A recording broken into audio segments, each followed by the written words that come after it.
We're ready to go. Thank you, my friends, for joining us today as we learn Masechet Sukkah together. If you've been following over the last couple of episodes, we've been talking about the height of the Sukkah and the source. How do we know that the Sukkah, the hollow space in the Sukkah, that is the space underneath the schach, the proverbial sacred covering of the Sukkah, has to be 10 tefachim? That essentially is the space, the dwelling space, or the crawl space, if you will, in which we can say the modicum, the smallest amount of space, is going to be reached. So this is the big question, and this is what we've been battling with. For the most part, over the last couple of episodes, we've been in the Holy of Holies. We've been looking at the golden Cherubim and the wingspan, the height, and the hollow area beneath. So the Gemara now is going to return to that argument just one last time. And there'll be a surprising conclusion. Hopefully you're all online and now joining as we stream live from Thornhill, Ontario, and so many of you are joining from all around the world. Welcome, good afternoon, or good evening, or maybe good morning. The important thing is that we're learning Torah together. It doesn't matter what time, and it doesn't matter where you're from. We, the Jewish people, can always be united through the study of Torah. And that's what this is all about. Daf Hey. We are now in the midst of page 5, side B. The Gemara will return to its original subject. And the original subject was the shear of the height of the Sukkah, the shiur in Hebrew, which means the allotted space, or the legal amount, the measurement for the height of the Sukkah, which is 10 tefachim. The Gemara earlier, in fact almost a full page earlier, on page 4, side B, onto the top of page 5, side A, told us that the shiur, that the size, the measurement of the Sukkah is learnt from the fact that the Shekhinah never came down to earth.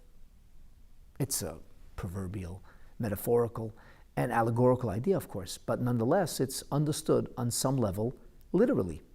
So God's presence descends into our realm, but not actually on the ground. That the Shekhinah is always 10 tefachim above the ground. When Mashiach comes, things are going to change. Then we say the Shekhinah will be lamata, down below. Our world will become a dira b'tachtonim, and that will be, as we say, lamata me'asara tefachim, boots on the ground. But that hasn't happened yet. And so, because we know that the Shekhinah dwelt me'al hakapoiros, on the top of the cover, the lid of the ark, we can understand that the lid of the ark is considered to be a reshut b'fnei atzmo, a domain unto itself. And this, interestingly, has application in the laws of public domains and the idea of Shabbat, where we may or may not transport things. But that's for another day. And because the Aron and because the Kaporet were in total 10 tefachim high, as we learned, that the Aron, the box itself, an amma and a half was 9 tefachim. We learned about 6 tefachim comprising an amma, so an amma and a half is 9 tefachim, and we talked at great detail about the thickness, the diameter of the lid that covered the Aron, and that was a tefach. 9 plus 1, that's right, it's 10. So that's 10 tefachim, that makes it a separate domain or a separate reshus. And that teaches us that l'mayla me'asara, that above 10 tefachim, is reshut acheret, is a domain unto itself. So God's presence doesn't actually permeate or ever enter into our proverbial domain, so to speak. He never gets down on the ground in an overt way, in an obvious way. And from this we were able to learn that the notion of a reshut b'fnei atzmo, a space within itself, would have to be 10 tefachim. So the space within a sukkah, the sukkah essentially is creating a sacred sukkah domain. That sukkah domain would have to be in the space of 10 tefachim. And now it gets very interesting. The Gemara says, Mimai dechalola asara bar mischacha. How are you so sure that when we speak of the sukkah, we're talking about the hollow space, the space beneath the schach? How are you so sure that's what we're talking about? Perhaps, Ema, says the Gemara, behadi schacha. Maybe we're including the schach. Now, the schach is the organic material that's used to cover the sukkah. And the laws about the schach are very specific. We've touched on them in earlier episodes, and we'll talk about that more, Be'ezrat Hashem, later on in this Masechet, in this tractate of Talmud. The point is this: at times the schach can be rather thick. Some people use bamboo mats on their sukkah. Their schach would probably be very, very thin, maybe a centimeter, 2 or 3. But for example, in the sukkah in my home, we use evergreen. And the evergreen can take up anywhere from 2 to 3 tfachim. We really pile it on thick. That's our Hasidic custom. We don't like to leave the sukkah, even during slightly inclement weather. And so we pile up the sukkah with lots of schach. The fact that you can't see stars, you can't see stars nearly even when there's nothing on the roof, because we live with so much light pollution. So the notion of seeing stars doesn't exactly work as a measure in today's day and age anyway. And the sukkah is kosher and it's got lots of schach. Maybe the schach would be 2 or 3 tfachim. So if we are to measure a sukkah and say a kosher sukkah needs the size of 10 handbreadths, 10 tfachim, who says that refers to the hollow space beneath the schach? Maybe it includes the entire sukkah being measured from the outside, with its covering on the top. How do you know? The fact that we call the aron and its lid a domain unto itself is not referring to the hollow space inside the box. It's referring to the space that is encased within the box and its lid. As Rashi tells us, Umimai de chalola asara. How can you be so sure? How can you derive with absolute certainty and precision that we refer here to the hollow space inside? Kevan de mi'oren v'kaperes yelefes. Since we are deriving the notion of the space from the box to the ark and its cover, which is asara, mimai de chalola. How can you be so sure we're referring to the hollow space inside? Maybe it's asara levad me'oivei schacha. How can you be so sure it's without the schach? Perhaps dilma bahadi schacha. Maybe it's with the schach. Maybe it's the measurement you would take from the outside of the sukkah, ki aron v'kaporas. That would actually be precisely in the image of the aron and the kaporet.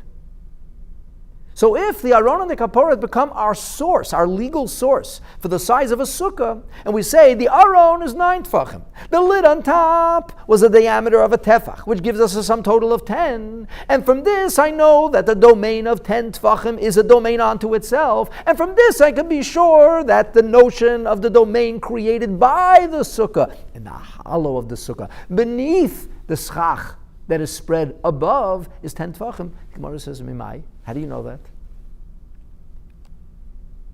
In other words, safely assuming that the aron and the kaporet, the sacred ark and its cover, do serve to illustrate the meaning of a domain, the smallest possible domain, which is 10 tfachim high, 10 handbreadths high. Perhaps that's from the outside of the sukkah. And maybe if I have very thick schach, I could get away with a sukkah that's only 7 handbreadths high. You have to crouch. So, a bunker is a shelter. Sometimes in a bunker you have to crouch. Maybe that's good enough.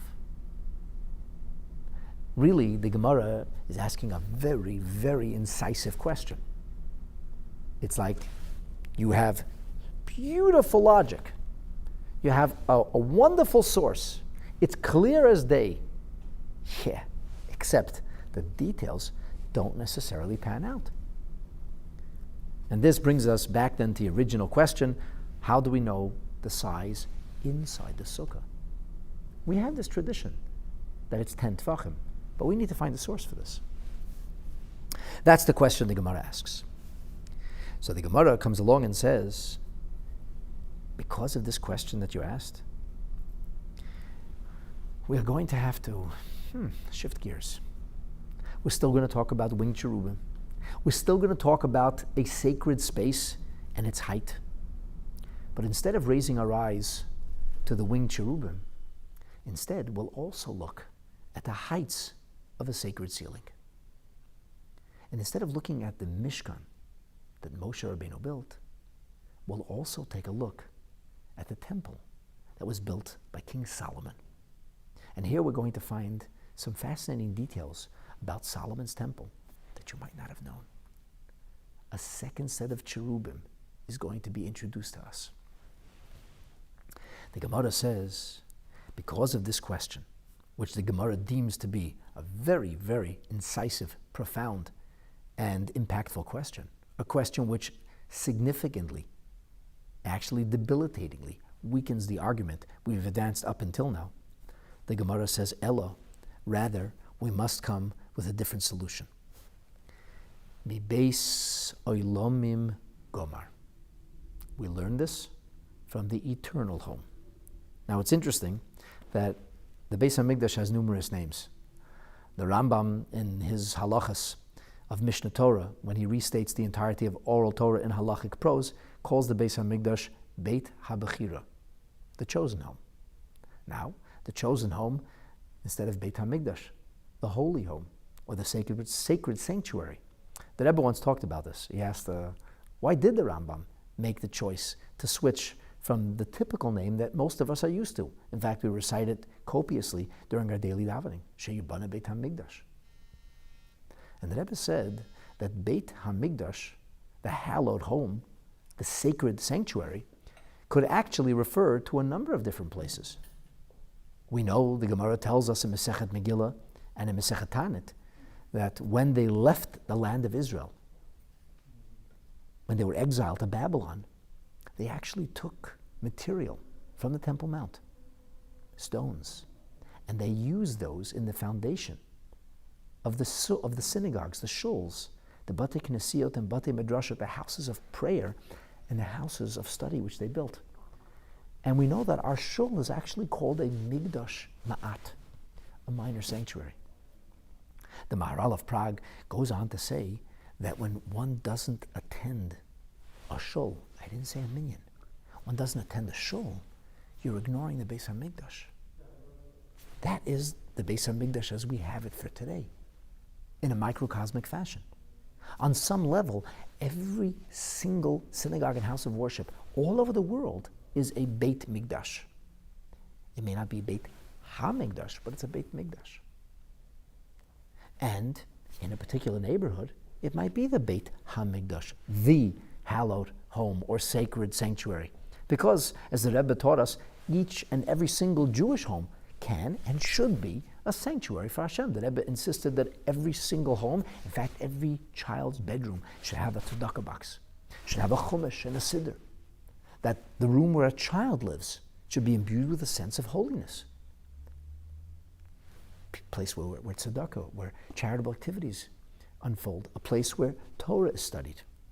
A place where even prayers are offered, even if it's nothing more than the prayers in the evening before going to bed, before retiring at night. That's also tefillot. So every home, the Rebbe said, is a Migdash Ma'at. Every place where Yidden live can be hallowed and sanctified. And then in a community, there is a location which is chosen as the communal home for Hashem. It's also a Beis HaMikdash of sorts. So why does Rambam call it Beit HaBechira, the chosen home? Because you get one choice. You have to choose. This is the chosen. You can't have multiple the chosens. And because there is a chosen, singular, the Rambam chose to call the Beis HaMikdash Beit HaBechira, the chosen home. And the reason the Rambam made that choice was to indicate the sacred uniqueness,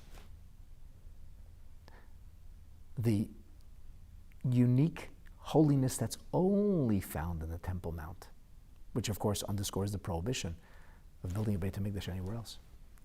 And that's why it's called Beit HaBechira, which is a secondary name that is found in the manuscripts, literature, and writing of our sages. And here the Gemara refers to it as Beis Olamim. And this is a contrast with the Mishkan. So why is it called that? Reb Avram Minahar, one of the Rishonim, These manuscripts are only discovered in the last few decades. He says that's because we know there's a mitzvah that once the Beis HaMikdash reaches Yerushalayim, there's never allowed to be a Beis HaMikdash anywhere else. There were multiple houses for Hashem, even in that chosen sense. First, there was the Mishkan. The Mishkan was erected in various locations throughout the Sinai Desert. When we came to the land of Israel, there were various places where the Aron was taken, and a Mishkan of sorts was set up, in fact, in a place called Shiloh. The world calls that occupied territories. How funny is that? Anyway, that was the ground zero for Jewish spirituality during the beginning of the first Jewish Commonwealth. And going back, and I'm not exaggerating, 37 centuries, just about, 34 centuries, that was the Beis HaMikdash in Shiloh. And in Shiloh, it stood there for 364 years. The Beis HaMikdash was in a place called Gilgal. It was in a place called Nov. The Aron was in Kiryat Yereim for a while. But once it came to Yerushalayim, it never leaves. Never leaves. And the Aron today is still housed deep, deep in a catacomb in the Temple Mount, where it shall remain until the coming of Mashiach. So Beis Elamim refers specifically to Yerushalayim. And this is important because the Gemara now is going to speak about the dimensions of the Solomonic Temple.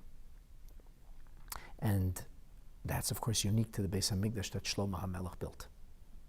Another possible explanation as to why it's called Beis Elamim is because in the book of Kings, in the 8th chapter, where Shlomo HaMelech speaks about the Beis HaMikdash, he says, Machain l'shivtecha olamim. This is the place for your eternal Shekhinah to dwell. It's interesting to note that the term Mishkan brings with it a transient meaning, whereas Migdash brings with it a sense of permanence, and that's why it was called a Mishkan, but later evolves into the terminology of Migdash, which ultimately, it's not called Migdash Shiloh, it's called Mishkan Shiloh, even though it wasn't a temporary structure. Because Mishkan indicates something which is only for a certain period of time. Migdash is forever. At any rate, that was a bit of a tangent. Back to the Gemara. So we're going to be deriving the size of the Sukkah, even though the Sukkah is temporary and transient by its definition, as we learned in the first page of this Masechet. Nonetheless, we will learn its size, mi beis olamim, from the eternal house of Hashem. Dechsiv, for it is written. And now we are taken to the book of Kings in the 6th chapter, where we're given dimensions of the first Beis HaMikdash, the temple that King Solomon built in Yerushalayim atop Mount Moriah. And I quote, V'habayis asher bana hamelech shleimo laHashem, and the home which King Solomon built for God, shishim amma orkoi. It was 60 amma in its length, the esrim rochba, and in its width it was 20 amma, the shaloshim amma komato, and it was 30 amot high. So now we have the dimensions of the actual Migdash structure, what's called the Heichal. We're talking about something that was 60 amot long, 20 amot wide, a rectangle, and it was like a cube. Its height was 30 amot.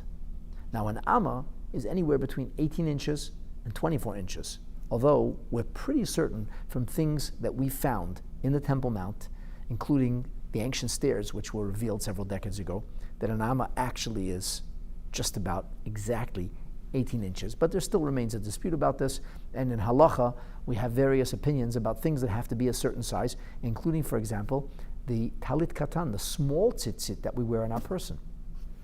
Interestingly, the Rebbe told 2 yeshiva students who prepared talit katan for him in the early 50s that when it came to the shir of the tzitzis, the Rebbe said in order to be sure that there's a shir atifa, that they can actually wrap themselves in it, that it should be 24 inches rather than 18 inches wide. And the Rebbe said at the time that that was kedai lefarsim. And a chassid who recently passed away actually went on video prior, and he shared this hayrah, they shared this instruction, this guidance. So anyway, we can talk about how high exactly 30 amot is, but let's, for argument's sake, say we're talking about a foot and a half. We're talking about 18 inches. So 30 amot, you do the math. It's not a small building. It's not a huge, not an enormously tall skyscraper, but it's a building of significant size.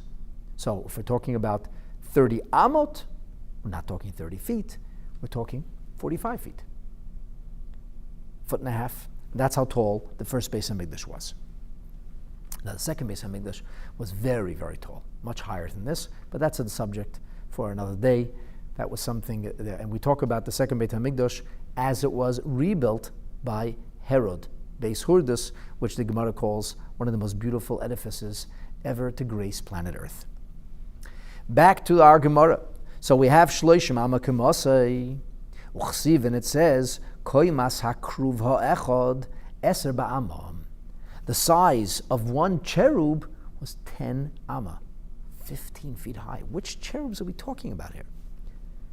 V'chein hakruv hasheni, and so is also with regard to the second cherub.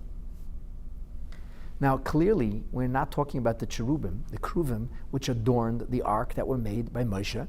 We believe that that was done once and once only.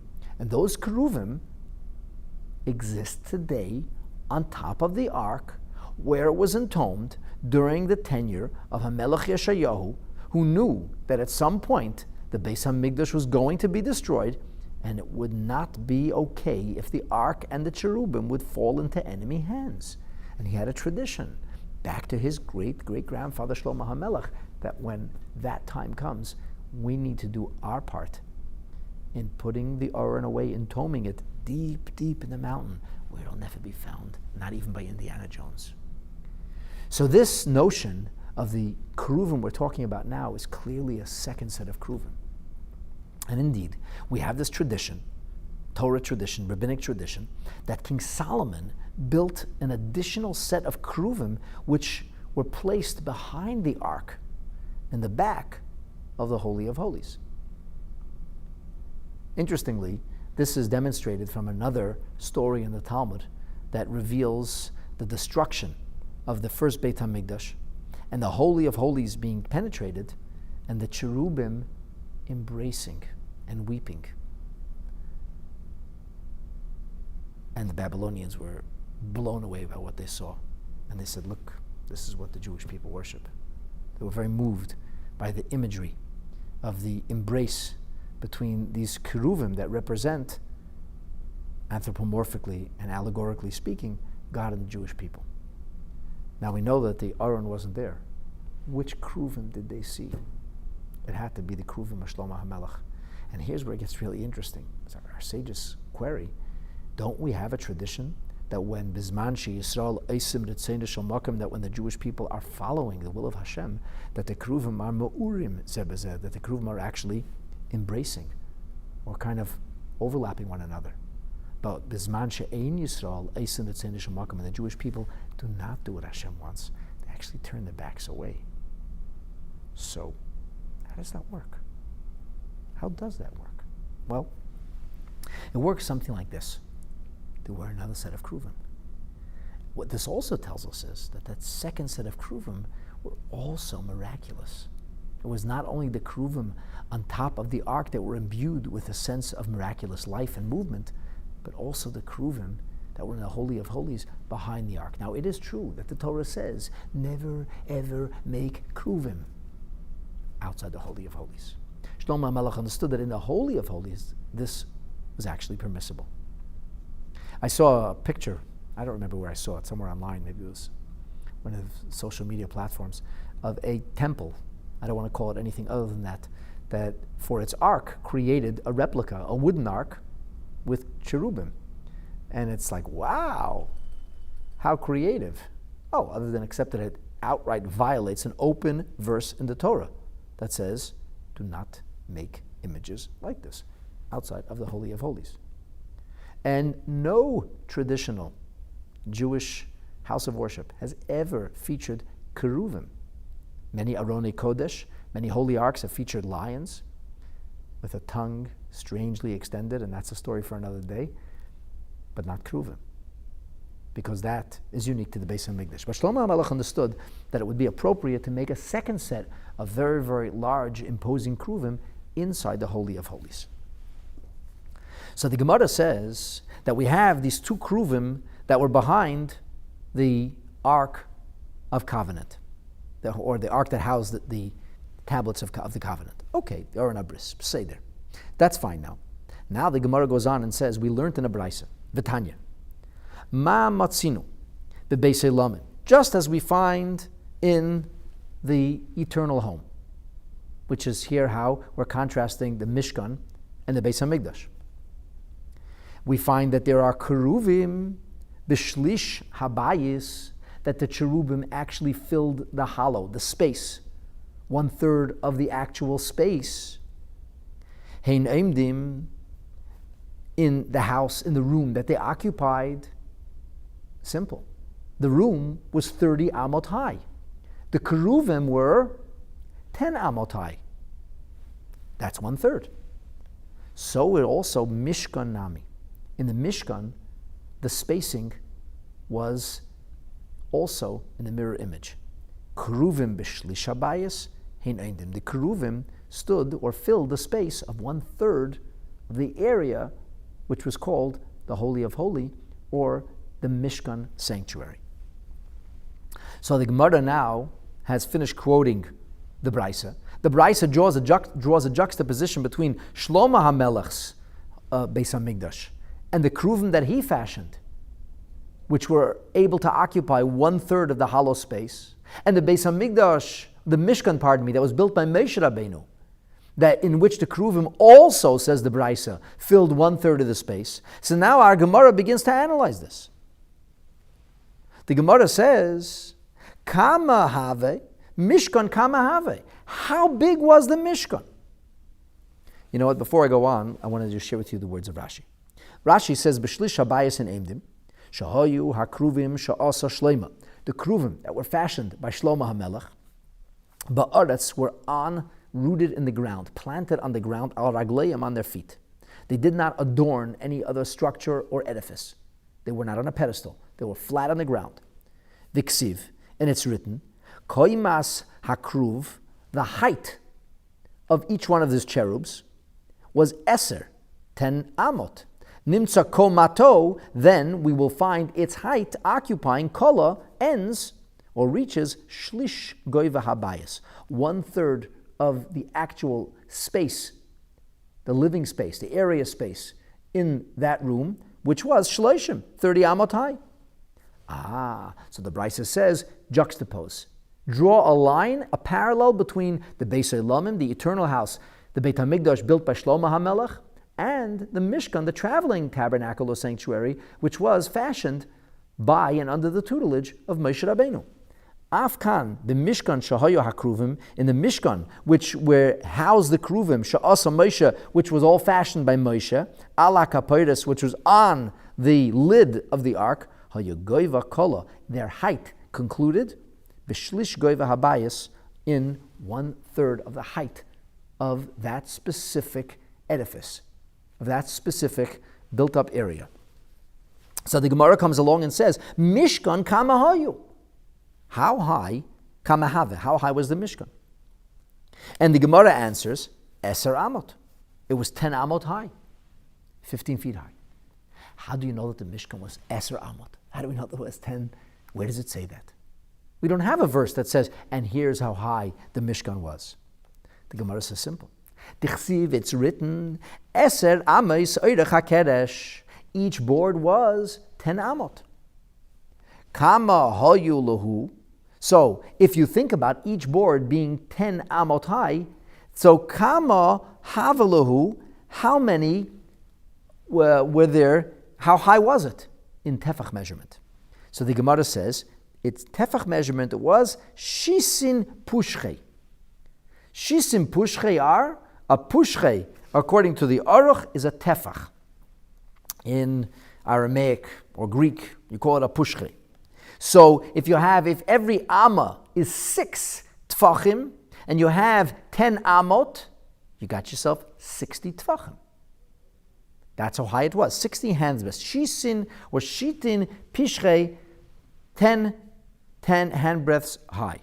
Okay, the Gemara says. And now, kama have the kama have and the cherubim, how many were they? So he says, well, you have to say esrim pushrei. They had to be 20 tvachim high. How do we know that? Simple. Dal asara the aron. You remove the 10 tvachim, which are the aron, the ark, and the lid. V'kaperes. Pashuluhu. What's left? Asara. Aha. So now we know that the cherubim, which were on top of the ark, which we didn't know how tall they were before, now we know that they are how high? They have to be 10 tvachim. Again, it's a whole logic here. When Shlomo HaMelech built a Beit HaMikdash, we have precise measurements. Shlomo HaMelech built Keruvim, we have precise measurements. And we see that the Keruvim occupied 1/3. Where did he get that from? Shlomo HaMelech, the Brisa says, simply replicated the Mishkan. He used the same, he paralleled the same notion of space. It wasn't the same size, obviously, but he utilized the same proportions.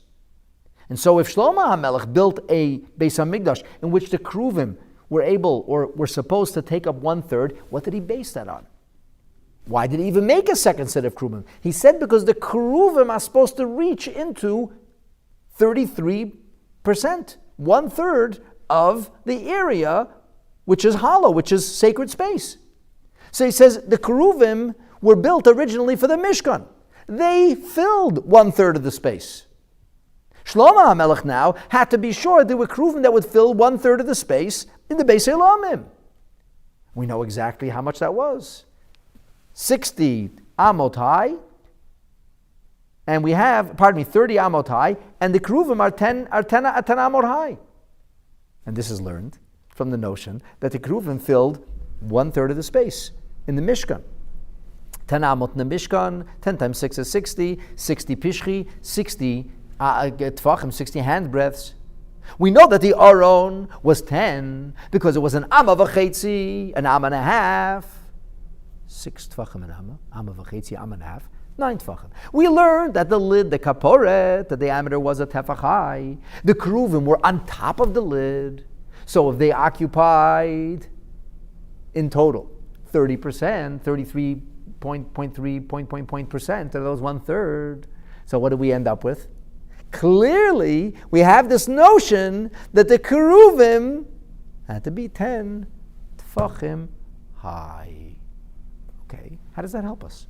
So the Gemara says, well, if the Keruvim were 10 tefachim high, let's take a look at the wings of the Keruvim. Let's move from the height of the ceiling to the height of the winged area, or the area that's being shaded by the outstretched wings of the Keruvim. Says the Gemara, and it's written about the Keruvim, the Keruvim's wings were extended above, as I told you in the previous episode, like the Rebbe showed the artist Baruch Nachshon, extended above like this. That's what the Torah says clearly. So extended above. So if it's extended above, and it says soichachim, shading or covering the area beneath bechanfeim with their wings, al hakaporet. The kaporet area is sheltered by the wings of the Keruvim. So we say, if that's so, karya rachmana schacha. The Torah, which is referred to as the merciful one, calls that space schacha, calls it a shading, a covering. L'mayla ma'asara, and that's above 10. Above 10. So if it's above 10, we know now that the space that had to be in the what's called a shaded or sheltered space is kaporet, was sheltered by the wings. The Keruvim themselves were 10 tvachim high. If the Keruvim were 10 tvachim high and the wings extended above the Keruvim, then this space, the sheltered space beneath that was sheltered by the wings, turns out to be 10 tvachim high. It's fascinating. In other words, the wings, the shelter of the wings, becomes as if the example of the shelter of the sukkah. It's really interesting to note that the sukkah is called the embrace of God, but that's like the walls of the sukkah, which are an important part, and we'll talk about that in a moment. But the sukkah's shelter is the shelter of the Shekhinah. It's like kanfei HaShekhinah. It's like the wings of the Shekhinah. And that terminology is used in our memorial prayer, Keil Malei Rachamim, but we actually specifically refer to kanfei HaShekhinah, to the wings of the Shekhinah. So the notion of being sheltered by God is, if you will, draws on anthropomorphically the notion of these wings, sheltered by the wings. Tachat kanfei HaShekhinah, we say, under the wings of the Shekhinah. And in our Yom Kippur prayer, we say, Yachbiyenu b'tzel yadai, let him, so to speak, embrace us with the shade of his hands. Tachat kanfei HaShekhinah. He's sheltering us under the wings of the Shekhinah. So this is both quite literal, in which we identify a space which is called sheltered, and it's 10 tvachim high. Remember the question we had before is maybe the sukkah is supposed to measure 10 tvachim from the outside. But now the Gemara comes back and shows you that the hollow space, the sheltered space, had an emptiness, a cavity of 10 tvachim. And from this we can learn that the sukkah also was 10 tvachim. Let's take a look in Rashi. Dal asara tvachim. Now we're going to take off 10 tvachim. Well, so we'll go back to Rashi. I think we didn't do Rashi before either.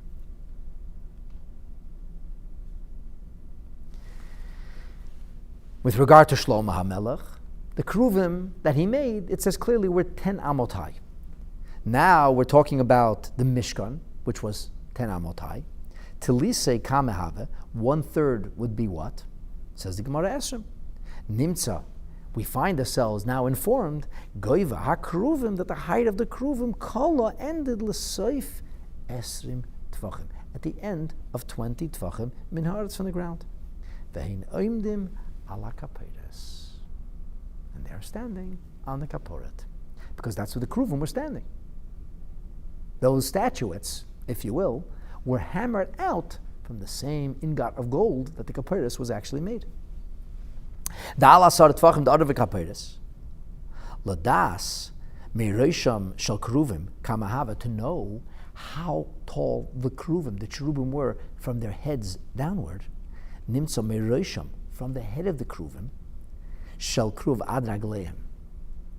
You remember we talked about this last week in a previous episode, if there were faces of babies or faces of a bird. At any rate, they had a face, that's for sure. And the faces of these keruvim, ad ragleim, till their proverbial feet, were asara tvachim, 10 tvachim. Viksiv, and it says soichichin bekanfehem, sheltering with their wings. Zag Rashi, Rashi says, Alma, we can see mikanfehem olamata, from their wings and underneath, ad hakaporos, until the lid, korois schach, is called shelter. How cool is this? This is exactly the same terminology that's used for the sukkah. V'chanfeihem l'mayla, and their wings were spread above, l'goyveihen hayapurusais, they were spread out above. Spread out above means higher than their heads, so that the area, the sheltered area between the keruvim feet and the head, with the sheltered area above, had to be 10 tvachim. How cool is that? So now we figured out that this sheltered space is a hollow, an area of 10 tvachim. The Gemara says, V'karele, and that's called sukkah. That's called a sheltered area. So what's a sukkah? A sheltered area. This is not a sukkah. By the way, a little space between the book and between the table could be called an ohel. There's very interesting halachas and Shabbos, the laws of Shabbat, we're not permitted to establish a covering, an ohel. And an ohel can be even 1 tefach, 1 hand's breadth. But that's not a sukkah, that's not a shelter. A shelter, we're learning, has to be 10 tefachim. And here, this is the smallest shelter we ever hear about. It happens to be in the perfect proverbial image of what the sukkah represents. And the sheltered area is 10 tefachim. So we can see from this with perfect clarity that a schach that covers a sukkah, a sheltered area, would have to be a hollow of 10 handbreadths, 10 tefachim. So the Gemara says, really? If you're telling me that the notion is going to be 10 tefachim, maybe it was larger than that. Maybe the wings were spread this way. How do you know it was only 10 tefachim? By the way, before we go on to the Gemara's question, there's a famous question which is advanced by the Pnei Yeshua, and many others ask the question. The question is, how can we be so sure that the hollow space is 10 tefachim, and that's underneath the shelter? Maybe smaller than that would also be considered a shelter. So he says, because the Torah does not give the actual height, the space of the keruvim, and only uses the terminology schocha. It talks about soichachim, covering, sheltering. And we know we can derive that that's 10 tefachim, so that was the Torah's way of conveying to us a space. Because the Torah tells us all the information that we need. Sometimes we have to look for it. It's not always going to be spelled out for us clearly. Sometimes you'll get dots, and we're expected to connect those dots. So the Torah would have to have told us specific. Couldn't give us a vague thing. It's approximately 10. Since the Torah doesn't talk about the height of the actual cherubim, but does talk about the wings, we would have to say that the cherubim themselves were actually 10 tefachim, and therefore the wings were, if you will, sheltering or protruding above. At any rate, the bottom line is the Torah doesn't tell us, and if there was more or greater height, we would have to be informed directly and overtly. So the Gemara now answers, it queries, one moment here. One moment. Mimai de gadfin hu, how do you know? Ilove reshayu kayome, how do we know that the wings were above their heads? Dilma, maybe. Lahade reshayu, maybe instead of being above their heads, maybe the wings were at the same level as the head. Maybe the wings were like this. Now, the wings don't come from the sides, the wings come from the back. That's what wings are used. So the wings, as we're talking them, were extending over the head, right over the head. But the Gemara says, how do you know they were extending over the head? Maybe they came along the sides of the head. So the head was 10 tefachim, and the top of the wingspan was also indicating a smaller space underneath. Maybe those knafayim were equal to the head. And in that case, we would be exactly where we were before. The sukkah would measure 10 tefachim on the outside, but not necessarily in the hollow space on the inside. So the Gemara says that wouldn't work. Amar Rabbi Acha bar Yankiv said, L'mayloksiv, it says above. It doesn't say that the wings were alongside. It says L'mayla. The Gemara says, the midli tuve, that if the wings were above, maybe they were arched above. Maybe there were these huge wings, like a big dome. Maybe there was a lot of extra space there. It says L'mayla. It says on high, reaching on high. So reaching on high, then reach on high. So the Gemara answers, that wouldn't work either. Miksiv l'mayla. Does it say way above? In Hebrew, you say way or a lot by repeating a word twice. It doesn't say way above, it says above. Above means just above. Now, I know what you're thinking. Didn't the Gemara come before every time it wanted to extend this argument or get involved in the possibility of something being larger or smaller? We said tafasta meruba, loy tafasta. You can't go for the larger number, and you have to go for the smallest number. And all of a sudden here, why doesn't the Gemara answer that? So the answer to that question, actually, the Aruch LaNer says is like this. The only time we can talk about tafasta meruba, loy tafasta, reaching beyond or not reaching beyond, the only time we can talk about that is when we were referring specifically to the concept of a specific number. We have a specific number delivered here. That's mu'at, that's the smallest number. We have another number conveyed to us elsewhere, and that's a larger number. And the Gemara says, which number should we take? The smaller number or the larger number? So the Gemara says, the logic is tafasta meruba, to reach for the greater number, le tafasta.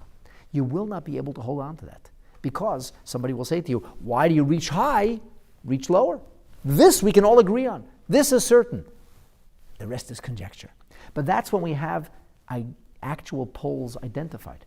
If we don't have poles identified, we don't have a space identified, we're just talking about either it's aleihem, lemaila, the wings are just above the head, or they're higher.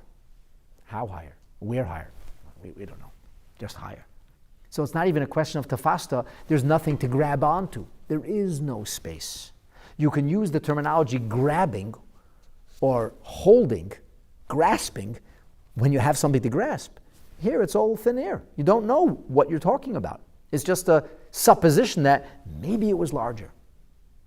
That's not something to hold on to. You can't use the terminology tafasta, to grasp or to hold on to it, because there's nothing to speak of. At any rate, the Gemara says it doesn't say lamaila, lamaila. The Torah says above, and above, unless it specifies, way above is exactly, precisely above. And that's where it is. And since the Keruvim were not a way above, but above, we're now in perfect shape, everybody. We're good. We have finally figured out the height of the sukkah, the source of it, not from the ark and its lid, but actually from the cherubim and from the wings, which served as a proverbial shelter for the Shekhinah, which spoke to Moshe Rabbeinu, mi bein hakruvim. The Gemara comes along now and says, not so fast. Hold your horses. We have a problem. And the problem is this. Ho nicha. All of this works well, Rabbi Meir, according to the opinion of Rabbi Meir, who says in the Gemara, Menachos on page 97, Damar kol ha'ameis ha'yu beinanis. All of the amot were the moderate-sized amot. There are large amot. There are smaller amot, minor amot, and then there's what we call the average amma. Beinanit means the average, the in-between the average amma. So what is this talking about? What is the difference between a large amma, a small amma, a big amma? So actually there are different amot, that measure different sizes. There are amot that can be 7 tvachim, those are called large amot. There are amot which measure 5 tvachim. Those are the small amot. And then there's the average amma. The average amma is 6 tvachim, and all of our measurements so far have been based on the assumption that all amot discussed are the average amma. Unless specified otherwise, if it says amma, it's the average amma, 6 tvachim. It's an important Torah opinion. It's the approach of Rabbi Meir. However, the Gemara says, Rabbi Meir's sukkah, we have figured out. However, Elo Rabbi Yehuda, but for Rabbi Yehuda, who says that amma shall binyan shisha tvachim, the amma used in construction was a construction amma, 6 tvachim. Vishal kelim, the amot used in the carpentry or the construction of the artifacts of gold, there we used chamisha. There we were using a smaller measurement, a smaller amma. We have examples of this, where we have certain measurements. For example, you have industrial measurements and private measurements. So you have construction measurements, and you have carpentry or artifact, furniture measurements. So in that case, if we follow the opinion of Rabbi Yehuda, which is another very important opinion, the Gemara seems to have satisfied the school of thought advanced by Rabbi Meir. But according to the school of thought advanced by Rabbi Yehuda, we're back in hot water. We don't have a clear source for our sukkah being 10 tefachim high. The Gemara says, "My ikola meimar." What are you going to say now? What's your answer? How do you know that the sukkah has to be 10 tefachim? Rabbi Yehuda And Rabbi Meir never suggested that they sit in two different Sukkot. That's an argument that we have in the Gemara Menachos. It's an argument about the Beis HaMikdash. It's an argument about the size of the Kalim. It's not an argument about the Sukkah. And the Tefach doesn't have smaller Tefachim or larger Tefachim because the Tefach is a Tefach. A hand's breadth is a hand's breadth. So how do we work this out? The average hand's breadth, nobody argues about that. So what are you going to say now? The Gemara comes along. Before we go a little bit further, let's take a look in Rashi. Rashi says, going back to the previous Gemara, how do we know that the wings were spread, that they had spread at over 10? So the Gemara says because it says they were above, lamaila. So the Gemara says, Lahadir Ishayu, maybe they weren't above the head, maybe they were B'shavel Reisham, Rashi says, equal to the head. Havali Asara, that they would be 10, Im Ove Haknofayim, with the diameter, with the thickness of the wings too, which would kind of dovetail into what the Gemara supposed earlier, that the 10 Tfachim of the Sukkah would include the Schach measured from the outside rather than the hollow on the inside. So the Gemara said, no, that's not the case. The Gemara deflected it. And then the Gemara comes along and says, Nichel Rabbi Meir, Masechet Menachos, page 97. Kol ha'ames. We have a long Rashi here now. Rashi says, Shebe Mishkan, in the Mishkan, Bein Shel Kelim, Bein Shel Binyan, whether they were of the construction of the actual edifice, of the area, the building that encircled everything, Hayim Nimdades, or Bein Shel Kelim, whether they were the artifacts, Hayim Nimdades, Bebeinanis, all of them use the same measurement, the same system. We refer here to an amma comprised of 6 tfachim, according to Rabbi Meir. It's called middle. Why is it called middle? Because there are minor amas, mini amas, which are only 5 tfachim.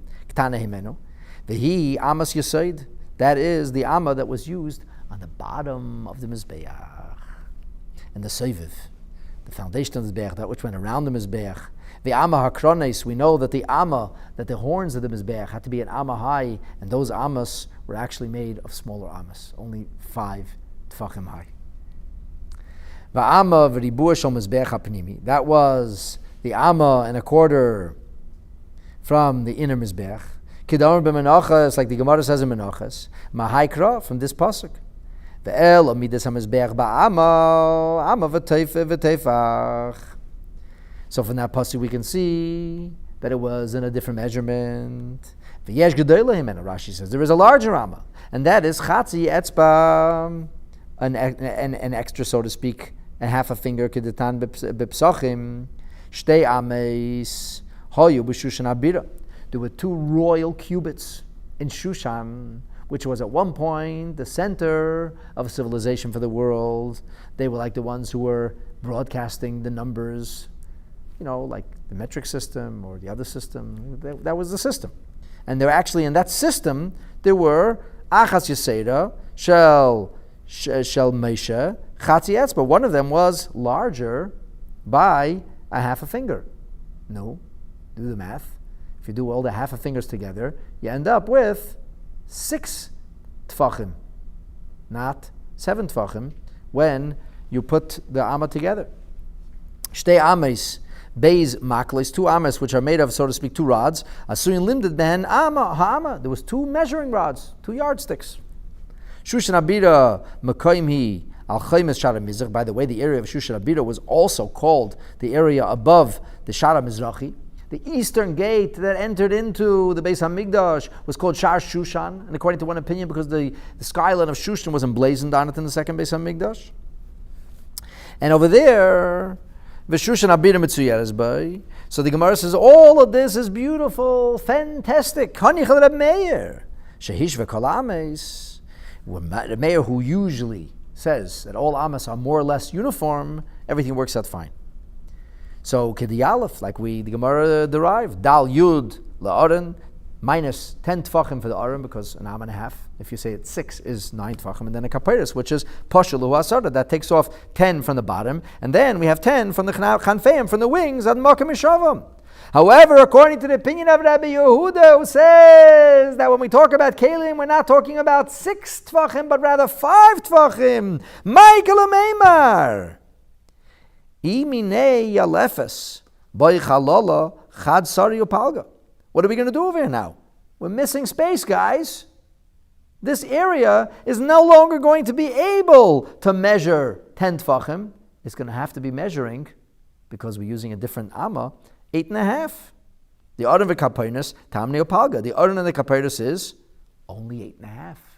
Because if you have an amma and a half, and an amma is only 5 tfachim, so an amma and a half is going to give you 8.5.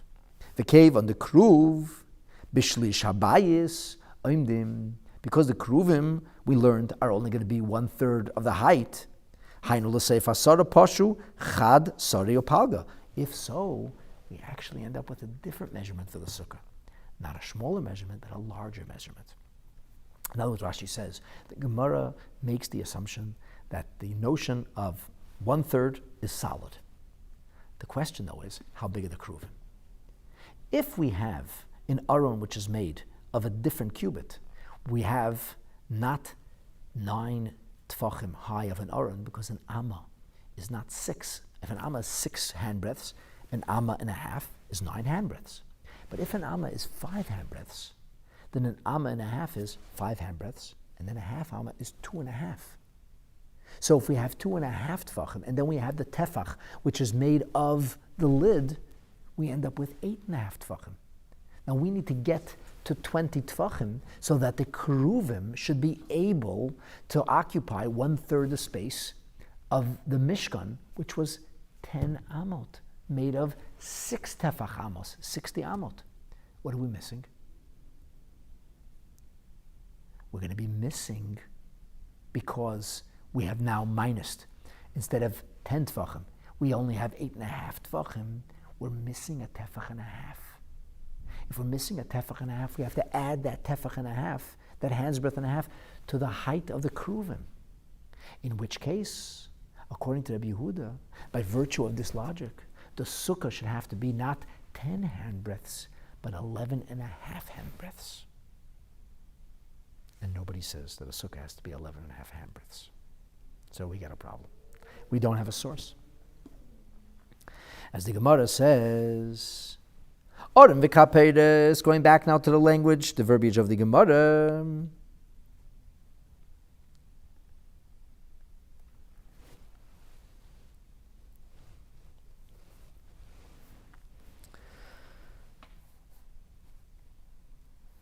Orim v'Kapeirus kama hava, the Orin, the ark, and its lid, how much would they be? Tam neopalga, 8.5. Poshuluhu chad sarei opalga, we're missing a tefach and a half. Ema sukkah dehave chad sarei opalga, we then should come to the conclusion that unless the sukkah has 11.5 tefachim of a space that's shaded, it's not going to be a kosher sukkah. Gemara says we have arrived at the cul-de-sac. This is indeed a dead end. We have nowhere else. There is nowhere else to learn a shelter and a space. And according to Rabbi Yehuda, how do we know that it has to be 10 tefachim? So the Gemara here pulls out its ace. And it says, if we have a tradition that it's 10 tefachim, and we cannot find a source in the Torah, there's only one answer. And according to Rabbi Meir, we have a source. But according to Rabbi Yehuda, he would have to say, Rabbi Yehuda, hilchasa gemira lahu. According to Rabbi Yehuda, this is what's called a tradition that was passed down from Moshe, also known elsewhere as halacha leMoshe miSinai. The Amar of Chia Barashi says, Amar Rav, shiyuron of chatzitzin u'mechitzin, halacha leMoshe. The shiyur in the various spaces of what Torah calls for a number of different halachic possibilities. Those spaces come halacha leMoshe miSinai. Let's take a look now in Rashi. LeRabbi Yehuda leMotzi aleph mikroi. We cannot derive the space of 10 tefachim from a verse according to Rabbi Yehuda. Kol shiur mechitza hilchasa gemiri laha miSinai. So then we must say, according to Rabbi Yehuda, measurements come from Sinai. The gemiri we learned, the batzer ma'asara, lebar mischacha, lav mechitza. Less than 10, without sheltered, meaning a space of 10, it's not called a shelter.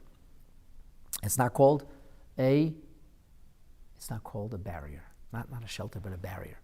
In other words, Rabbi Yehuda is not going to tell us that the sheltered space is where we have a shear, but he says we have a shear for what's called a mechitza, what's called a barrier. And actually, you're going to see that there are many halachas that require a barrier to be erected, and when the barrier has to be set up, it has to be 10 tefachim.